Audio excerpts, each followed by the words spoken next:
The modern world is a world without privacy.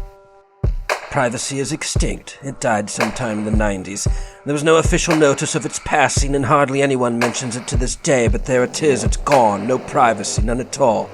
Now, what killed privacy? That's a good question, isn't it?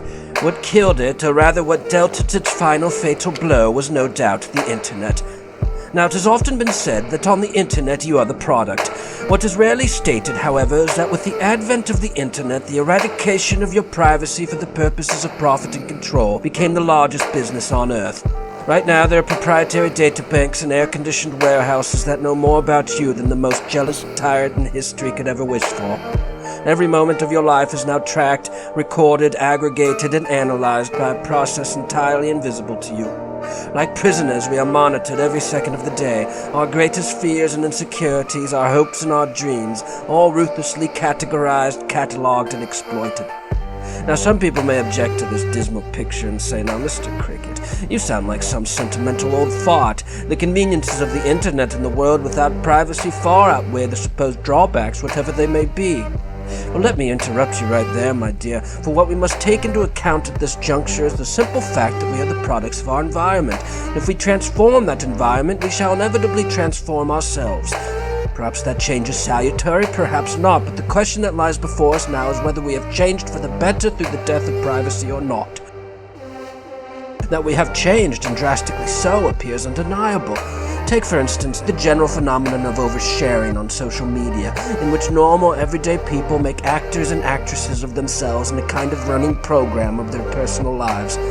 Now, the idea of making one's private life public in such a way would have seemed absolutely repugnant to earlier generations, not simply for moral reasons either, but today, people are different, aren't they? You see, for people today, the private world has been utterly diminished. It has lost its reality. A person's private experience now does not feel real until made public, until shared and experienced by someone else, and the more the better. In the modern world, quite simply, we have lost the sense of the reality of our own individuality.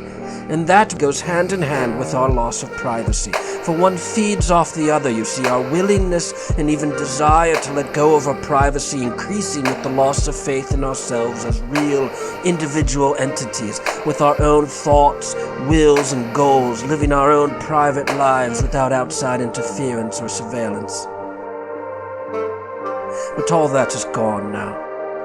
Our lives, our desires, our thoughts, our movements, our words, our feelings, our experiences, they are no longer, in a sense, our own. With the passing of privacy has come the passing of privateness. They're linked, you see. And it's only now, perhaps, that we realize just how valuable privacy and privateness really was. Well, another item for the nostalgia chest. Cheerio.